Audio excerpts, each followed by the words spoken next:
Hello guys, welcome back to my channel. Guys, this is Manjeet and आज के video में हम बात करने जा रहे हैं हमारे रोग निदान सीरीज के नेक्स्ट रोग दैट इज द फिरंग रोग के बारे में, जिसमें हम बात करेंगे फिरंग रोग क्या होता है, फिरंग रोग आदि के हेतु, निदान, संप्राप्ति, संप्राप्ति घटक, उसके जो भी फिरंग के प्रकार है और उसके साध्य साध्यता आदि हर एक चीज के बारे में बात करेंगे जो कि हमें एनसीईआरटी सिलेबस के अकॉर्डिंग पूछे जा सकते हैं। बेसिकली ये जो टॉपिक होने वाला है वो हमारा एनसीईआरटी सिलेबस के अकॉर्डिंग ज्यादातर एमसीक्यूज पर्पस ही होने वाला है, ठीक है। तो एमसीक्यूज ही इस पे बेसिकली पूछे जा सकते हैं, तो उसी के अकॉर्डिंग हम लोग तैयार करेंगे। लेकिन फिर भी मैंने हर एक चीज टॉपिक जो भी फिरंग रोग के रिलेटेड आने वाले है या फिर पूछे जा सकते हर एक चीज को इसमें इंक्लूड किया कर दिया है। तो अगर आपको इसको अच्छे से देख के जा रहे हो वीडियो को, तो आप हर एक क्वेश्चन जो भी फिरंग रोग से आ सकते हैं सबको आप इजिली अटेम्प्ट कर सकते हैं। तो चलिए स्टार्ट करते हैं। सबसे पहले हम देखते हैं कि फिरंग रोग की व्याख्या क्या है, फिरंग रोग क्यों कहते हैं इसे। तो बेसिकली बोला गया है कि यह रोग फिरंग देश के व्यक्तियों से भारत देश में प्रसारित होने के कारण इसे फिरंग रोग कहते हैं, ठीक है। जो पोर्चुगीज रहते थे, मतलब कि यूरोपीय देश के जो लोग रहते थे उनको हम लोग फिरंग पहले कहते थे। तो फिरंग देश के जो लोग थे उनके कारण ये भारत में प्रसारित हुआ, मतलब कि फिरंग लोग जब भारत में आए उनके साथ संसर्ग करने के कारण धीरे धीरे क्या हुआ, ये रोग भारत में भी प्रसारित हुआ। इसी कारण से इस रोग को हम लोग फिरंग रोग कहते हैं। फिरंग का अगर हम पर्याय की बात करें तो फिरंग रोग को यहाँ पे गंध रोग भी कहा जाता है, क्योंकि यहाँ पे बेसिकली जो हमारा जेनिटल ऑर्गन्स होता है वहाँ पे फिरंग रोग की कंडीशन में बहुत ज्यादा पुती गंध देखने को मिलता है। इसी कारण से इसको गंध रोग भी कहा जाता है। हेतु आदि की बात करें कि किन कारणों से यहाँ पे बेसिकली फिरंग रोग उत्पन्न होता है, तो बोला गया है कि फिरंग यानी जो पोर्चुगल होते हैं, जिन्होंने गोवा, पांडिचेरी आदि भारतीय राज्यों पर सत्ता की थी, इन लोगों के साथ मैथुन करने के कारण यह रोग उत्पन्न होता है। अतः यह यौन संक्रामक रोग होने के कारण इसे आगंतुक कहा जाता है। संक्रमण के पश्चात दोषों का प्रकोप उत्पन्न हो जाता है, ठीक है। मतलब क्या बोला है कि जो फिरंग रोग है, फिरंग रोग जो है, जो भी पोर्चुगल कहाँ पे आए थे, गोवा आदि, पांडिचेरी आदि जो भारतीय राज्य हैं, वहां पे जब उन्होंने उनकी सत्ता चल रही थी, तो ऐसे कंडीशन में इन लोगों के साथ जब मैथुन कर्म हुआ था, तो मैथुन कर्म के कारण यह क्या हुआ, ये संक्रामक रोग हुआ। किसके कारण? मैथुन के कारण। तो इसीलिए इसको हम लोग आगंतुक रोग में मानते हैं। मतलब कि जब तक हम लोग किसी ऐसे व्यक्ति के साथ जिसको ऑलरेडी फिरंग रोग है उसके साथ मैथुन कर्म नहीं कर रहे हैं, तब तक ये फैलने वाला नहीं है। तो संक्रामक रोग होने के कारण ये बेसिकली इसकी संप्राप्ति की अगर बात करें तो जिनको पहले से हुआ है फिरंग रोग, सिर्फ उन्हीं से ये क्या हो सकता है, मैथुन के द्वारा ही दूसरे व्यक्ति में प्रसरित हो सकता है। अब बेसिकली संप्राप्ति चक्र की बात करें तो जो भी फिरंग पीड़ित पुरुष या स्त्री है, ठीक है, फिरंग से जो पीड़ित पुरुष या फिर स्त्री है उसके साथ संसर्ग कर रहे हैं या फिर उसके साथ गात्र स्पर्श हो रहा है, मतलब कि उसके साथ मैथुन कर्म कर रहे हैं या फिर सिर्फ बॉडी का स्पर्श हो रहा है, तो ऐसे कंडीशन में जीवाणु का उपसर्ग होता है, ठीक है। जीवाणु का उपसर्ग मतलब उससे जो भी वेक्टर्स होते हैं वो हमारी बॉडी पे आते हैं। अब बॉडी पे आने के कारण ये त्रिदोषों का प्रकोप होता है, ठीक है। संसर्ग के कारण, मैथुन के कारण जब जीवाणु का उपसर्ग होता है तो वो कहाँ पे होगा, जेनिटल रीजन में होगा। तो जेनिटल रीजन में त्रिदोष का प्रकोप होता है और उसके वजह से वहां पे जो संसर्ग स्थान है वहां पे रक्त की दृष्टि होती है और संसर्ग स्थान मतलब जो गुह्य भाग है वहीं पे स्फोट की भी उत्पत्ति देखने को मिलती है और इसके कारण बाह्य फिरंग होता है, ठीक है।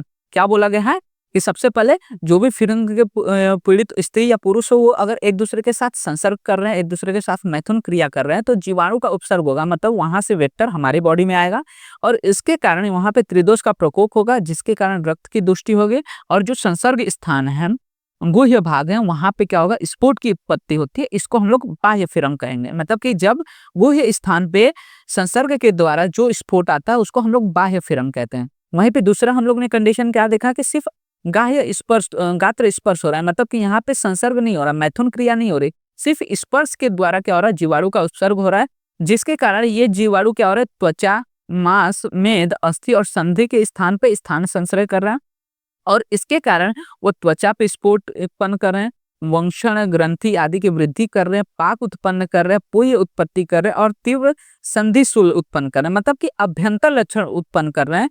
तो इनको हम लोग अभ्यंतर फिरंग कहते हैं, ठीक है। अगर गात्र स्पर्श से जो फिरंग रोग होता है वो अभ्यंतर फिरंग होता है, जो संसर्ग से होता है उसको बाह्य फिरंग कहते हैं। और जब इन दोनों का मेल होता है, मतलब कि जब बाह्य और अभ्यंतर फिरंग दोनों होता है तो उसको हम लोग बोलते हैं बाह्य अभ्यंतर फिरंग। तो इस प्रकार से तीन तरह के फिरंग हमें देखने को मिलते हैं, बाह्य फिरंग, अभ्यंतर फिरंग और बाह्य अभ्यंतर। जो यहीं पर संप्राप्ति घटक की बात करें कि इनके वजह से कौन से दो से आधे दूषित होते हैं, तो सबसे पहले जब भी संसर्ग होता है, उपसर्ग होता है किसका, इनका फिरंग के जीवाणुओं का, तो उसके वजह से त्रिदोष की क्या होते हैं, यहाँ पे दुष्टि होती है, त्रिदोष प्रकोपित होता है और उसके वजह से रक्त, लसिका, मांस, मेद, अस्थि, त्वक आदि की दुष्टि होती है। स्रोतस में बेसिकली जो हम लोगों ने देखा प्रजनन स्थान, मतलब कि जो शुक्रवा स्रोतस है, क्योंकि संसर्ग के द्वारा जो प्रजनन स्थान है वहां पे क्या होता है, इसकी दुष्टि देखने को मिलते हैं। सोरो दुष्टि लक्षण के में हम लोग देखते हैं कि शिरा ग्रंथि आदि शोफ की उत्पत्ति होती है। अधिष्ठान में जननेंद्रिय या फिर समस्त शरीर में इसकी उत्पत्ति देखने को मिल सकती है। अगर बाह्य रहा तो जननेंद्रिय में और अगर अभ्यंतर रहा तो समस्त शरीर में इसकी उत्पत्ति देखने को मिल सकती है। और संचार मार्ग की बात करें तो रासायनिक द्वारा सर्व शरीर, मतलब कि जो रासायनिक रसव शिराएं हैं, रसव स्रोतस है, उनके द्वारा पूरे शरीर में इसकी उत्पत्ति देखने को मिल सकती है।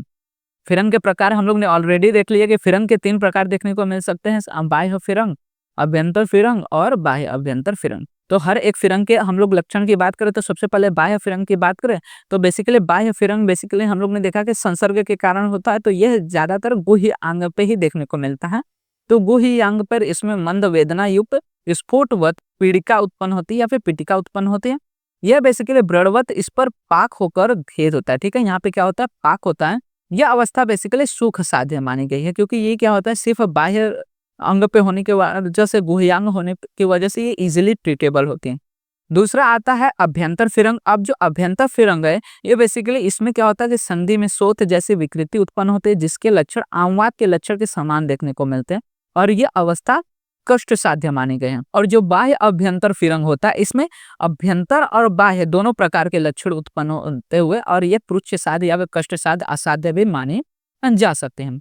फिरंग के उपद्रव की बात करें कि फिरंग में जो स्फोट है उसके अलावा कौन कौन से लक्षण उत्पन्न होते हैं, तो बेसिकली बोला गया कि इसमें शरीर में कार्सिता उत्पन्न होते हैं, शरीर का जो बल होता है वो क्षीण हो जाता है, अग्नि की मांद्यता होती है, क्योंकि तीनों दोष के प्रकोपन के कारण अग्नि क्या होता है, मांद हो जाता है। इसमें जो नासा भंग है ये एक विशिष्ट लक्षण माना गया है। ठीक है, और साथ ही साथ बोला गया कि अस्थि शोष, अस्थि वक्रता, ये सभी फिरंग के उपद्रव देखने को मिल सकते हैं। वहीं फिरंग के साध्य असाध्यत्व की बात करें तो बोला गया है कि जो नवा अवस्था में रहने वाला बाह्य फिरंग या फिर उपद्रव विरहित जो फिरंग होता है वो साध्य होता है। मतलब कि अगर बाह्य फिरंग है और उसमें कोई उपद्रव नहीं है तो वो साध्य माना जाएगा। वहीं पे अगर अभ्यंतर फिरंग है तो वो कष्ट साध्य रहेगा।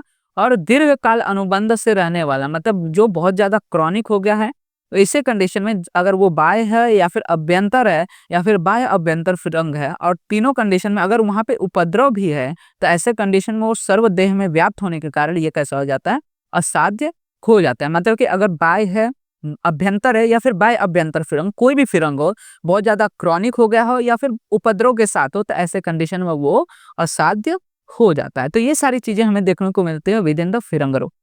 तो फिरंग रोग में सबसे पहले आपको याद रखना है कि फिरंग रोग किस वजह से हुआ है। तो जो फिरंग देश के लोग थे उनके साथ मैथुन कर्म के कारण ये संक्रामक रोग की उत्पत्ति देखने को मिलते हैं। उसके बाद इसके संप्राप्ति चक्र को आपको याद रखना है कि बाह्य फिरंग कैसे होता है, अभ्यंतर फिरंग कैसे होता है और बाह्य अभ्यंतर कैसे प्रकार से होता है। तीनों प्रकार के नाम याद करने, बस इतनी सारी चीजें आपको याद करनी, क्योंकि एमसीक्यू पर्पस में ज्यादातर आपको प्रकार पूछा जा सकता है या फिर ये पूछ सकता है कि कौन से दोष के लोग आने के कारण ये फिरंग रोग की उत्पत्ति होती है। और फिरंग रोग को बेसिकली हम लोग मॉडर्न में सिफिलिस के साथ ही क्या करते हैं, कंपेयर करते हैं। तो होप आपको सारी चीजें रिलेटेड टू द फिरंग रोग क्लियर हो गई होंगी। अगर कुछ डाउट रहता है तो कमेंट सेक्शन में मेंशन कर दीजिएगा। मैं ट्राई करूंगा कि फर्दर वीडियोस में और भी व्याधिश को जो मैं पढ़ाने वाला हूं उसको और इलेबोरेटली पढ़ा सकूं। साथ ही साथ चैनल को सब्सक्राइब कर लीजिएगा, क्योंकि इसी तरह के first year, second year, third year related जो भी बीएमएस रिलेटेड वीडियोस है, सिलेबस रिलेटेड एंड अदर जो थिंग्स रिलेटेड वीडियोस है, इस चैनल पे अपडेट होते रहेंगे, अपलोड होते रहेंगे, तो उनका नोटिफिकेशन आपको तुरंत मिल सकेगा। एंड वीडियो अच्छा लगा तो वीडियो को लाइक एंड शेयर करना मत भूलेगा। साथ ही साथ आप हमारे इंस्टाग्राम एंड टेलीग्राम हैंडल्स को भी फॉलो कर सकते हैं, जहाँ पे आपको वीडियो से रिलेटेड, नोट्स से रिलेटेड, साथ ही साथ बीएमएस से रिलेटेड जो भी एमएचएस और एनसीएलएम के अपडेट्स रहते हैं वो तुरंत प्रोवाइड हो जाते हैं, जिनका लिंक आपको वीडियो के डिस्क्रिप्शन में अवेलेबल हो जाएगा।